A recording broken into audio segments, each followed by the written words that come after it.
Here we are at the end of the project. The chair is all constructed and all we have to do is weave the seat. So I have a couple of spools of 1-inch wide cotton webbing that I got from Amazon. So here's kind of what it looks like. And this is just some leftover from my previous chair. And instead of using upholstery tacks, I use these, I think they're around 1/4 of an inch long screws with a pan head. And I just pre-drill a hole and screw these in, and that holds these just fine for me. And if I have to splice a piece, I'll probably just use a screw to splice it instead of sewing, but I might try sewing. We'll just see how it goes. Last time I did one of these spools was not long enough for the longer weave. And I'm kind of going to do this just my own way. I'm not following a traditional method. I watched some videos and read some stuff, but the way I did it last time worked out pretty well, so I'm just going to try to do it again. So I'll show you my way, and hopefully it's helpful. Starting with my new spool, one of my new spools, I'm going to take a screw and take just an end of this cotton webbing and wrap it under and on the inside of the back rail. And on the inside face, I'm going to just tack in a little screw to give me a starting point. So, not sure how well you can see it, but the screw is on the inside right there. And from here, I'm just going to wrap front to back. And I'm not too worried about it being tidy, because we can tidy as we go. So I'm going to take a break there and stretch this over and start tidying, and basically just making sure it's not twisted and pushing it all over to the right.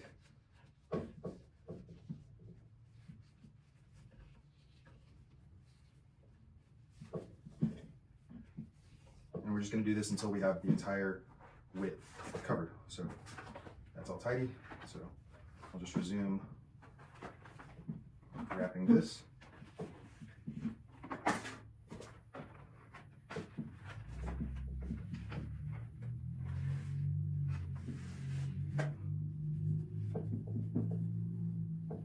And it's a good idea to kind of tighten it a little bit too, to make it stretch a little further.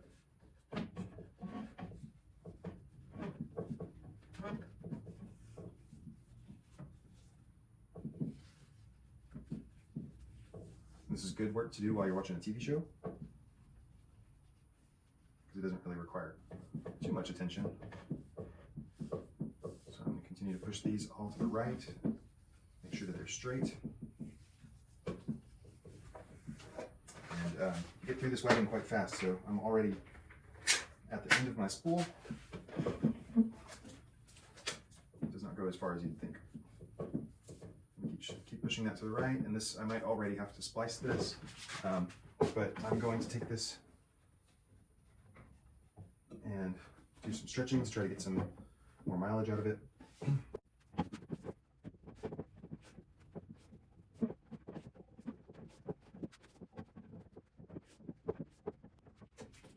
So not quite the full length, a little bit more stretch.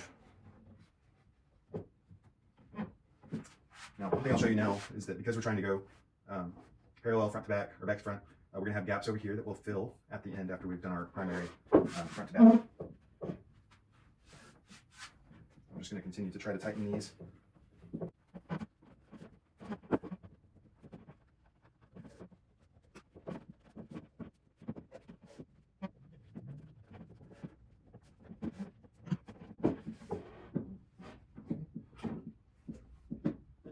Some distance out of that.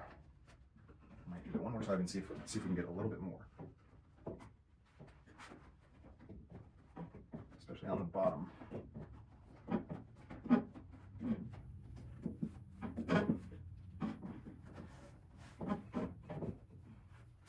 And continue to snug it up toward the right.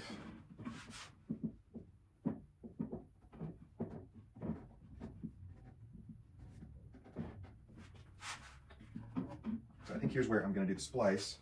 I'll do it on the underside. So here's where I'm leaving off, and I'm going to put the screw underneath there. But what I'll do is I'll put the new tape on top of this to get started, and screw through both of them to tie it in place. This is not the traditional method, but I don't think I have a sewing kit, so I'm just going to start with doing that, and nobody's going to look at the underside. It'll be fine. I have some matching scraps from my last chair, so I'm just going to start with that.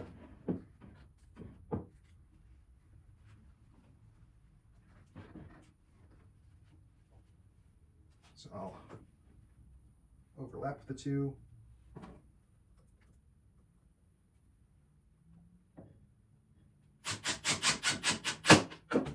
And just don't look under my chair. So I've got this extra little length of tape that I'm just going to snip off.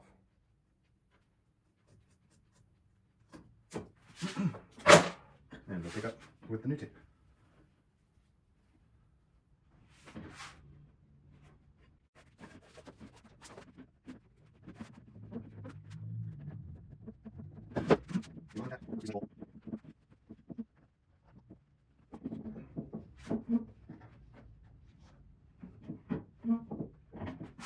And I'll just take another screw and put it on that last strand. Okay. I can just trim that off. And here's what the backside looks like. So there's a little lump where we doubled up right there, but it's really insignificant. Nobody will notice. I'll come back and tidy this up more later. I'm just going to get it out of the way. And I still have plenty of left over here that I can use to fill in these little gaps. What I want to do is come from underneath on the front side, screw in a piece right there, and then I'll take this back here to screw it in.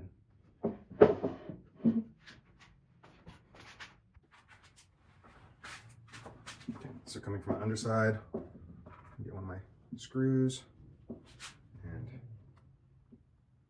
check it on in there. And I'll just pretend this is part of the same thread. And instead of tacking on the top, I'm going to tack on the inside. So I'll take my other screw.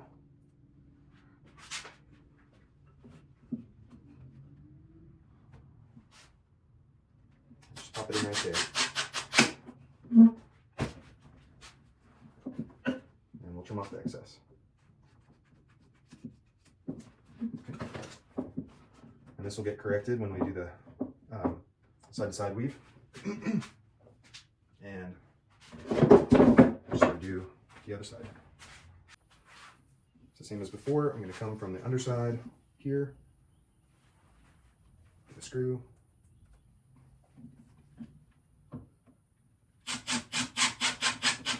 tack that on the inside here, and we'll just take it back.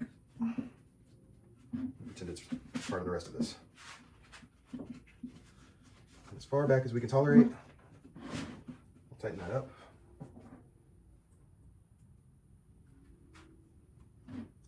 And put a screw in through the side. Okay. And I can take this excess and trim it up just like on the other side.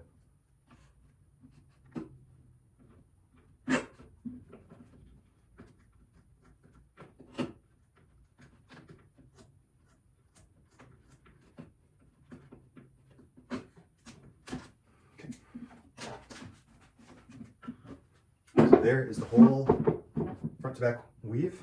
It took maybe 10 or 15 minutes. And then we'll start working on the side to side weave. Okay, for the other side to side weave, I'm going to do similarly. And I'm going to start in the front. Actually, I'm going to start in the back. And screw in from the inside so that it's well hidden in between. We'll never see it again. And starting from the underside, we'll just tuck this weave on the inside of the chair, and you can stick your drill through the front to back weave to get this all started. And screw it in where it'll never be seen. And then we can start on the top side.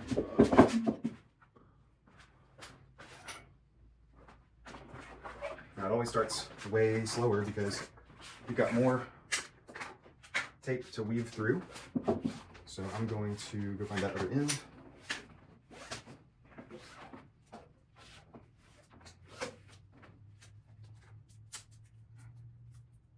We'll start with going under and then I'm just doing an over checker style pattern with one color. So that's one. Pull it all the way through.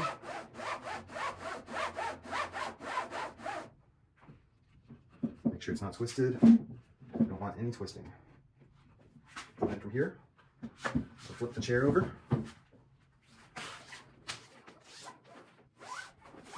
Fetch our other side. And this speeds up over time. I'm going to start with an over pattern.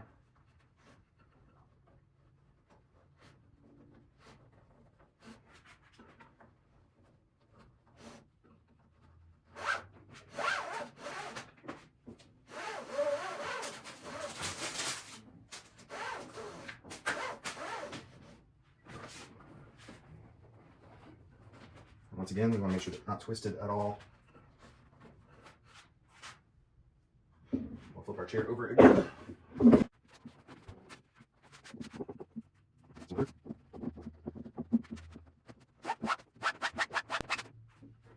And make sure that it's not twisted. Just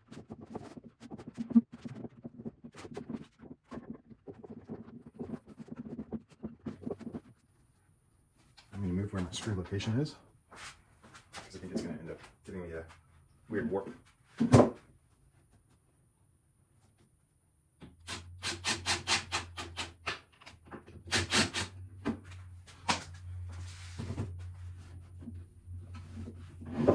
There we go.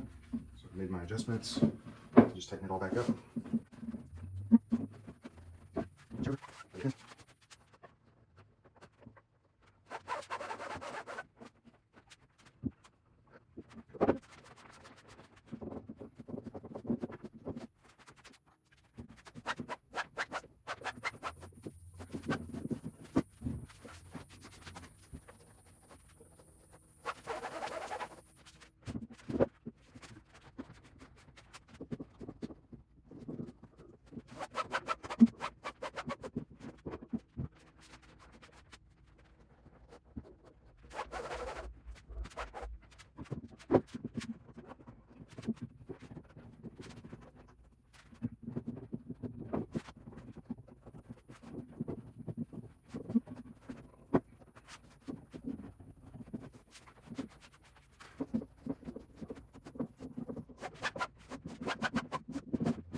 Okay, I'm going to take a break there, and I'm a little bit nervous. This is all that I have left on this strand, so I'm a little nervous I'm not going to get to the end with the materials I have.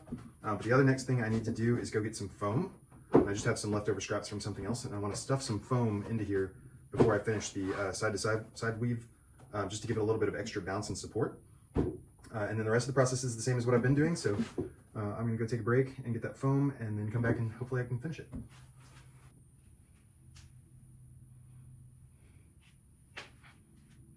All right, and here are my foam pieces that I was talking about. So usually you'd get foam that would fit your seat. This was just some foam that came from a pillow that we had, a memory foam pillow that was like a weird pregnancy wedge thing. So we just cut it up so that I could use it in these chairs instead of throw it away. And it'll be under people's butts, so I don't really care where it came from. But this just kind of adds some compression inside of there and adds a little bit more structure. It's pretty minimal, but basically I'm just going to take these, and while I still have room to do so, I'll shove these inside of what we have, which is already kind of hard. It's pretty tight.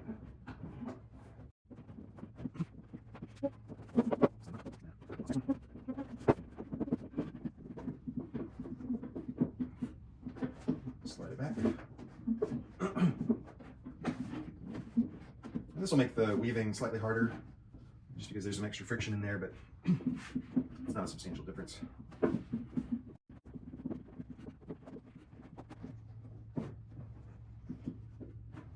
And once this is finished weaving, you won't see any of this. But you can see it's kind of padded that up, added a little bit more structure. So now we'll just pick up where we left off. And I just finished the top row, so I'll flip it.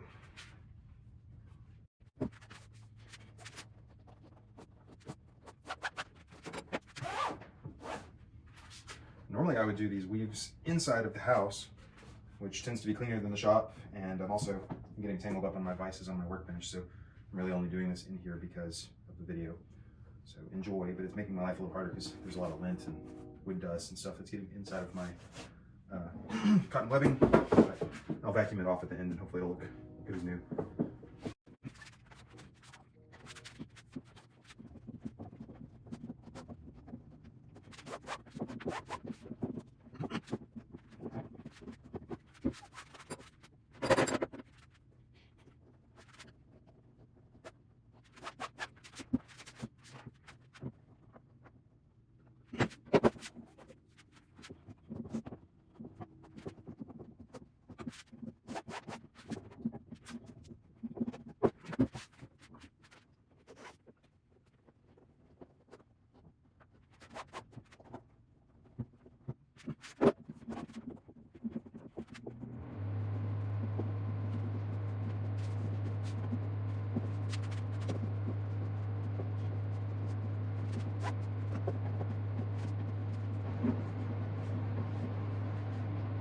So I'm at the end of my rope, as the saying goes.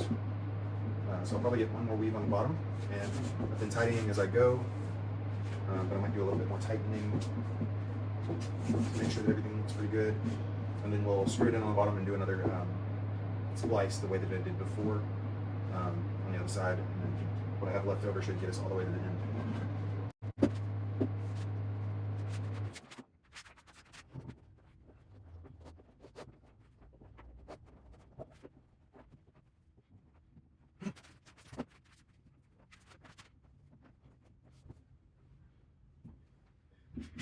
I'm tempted to see if I can get some extra slack out of this. Make one more pass.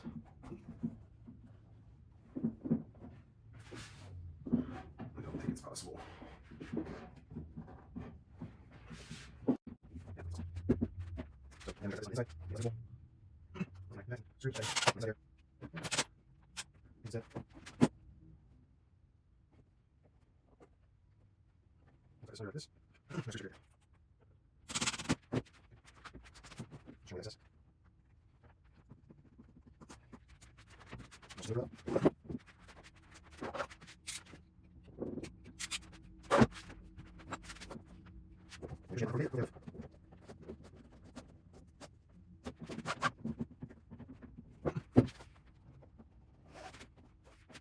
And these last couple of passes are quite tight.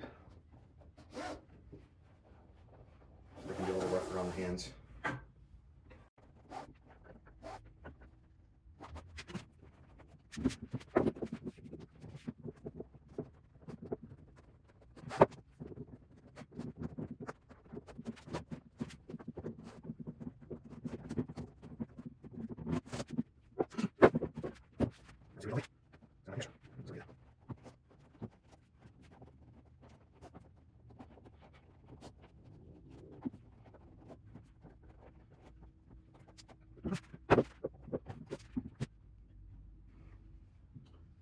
This last piece, I'm just going to screw it in on the inside and cut it off.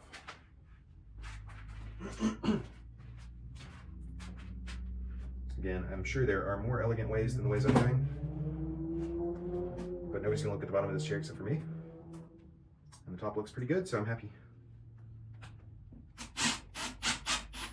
So I'm going to try a razor blade for cutting this last piece. Okay, now just to do some tidying, spread it out a little bit and mask some of the voids.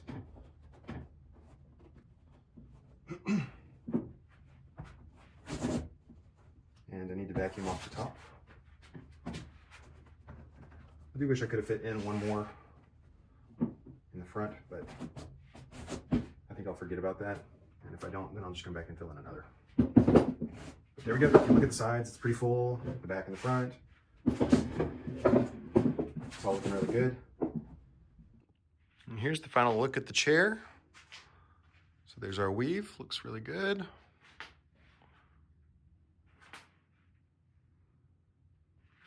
Thanks for coming with me on my chair build journey. This is the one we just built, and this is the original that I wanted to show off in comparison. I talked about this throughout the videos, but essentially the main difference is that these legs at the chunkiest part and in the back legs, they go up all the way to 2 inches, whereas this one I shrunk everything down to 1.5 inches on the front and the back legs. And then for the backrest slats, these go out to a full 2 inches at the tenons.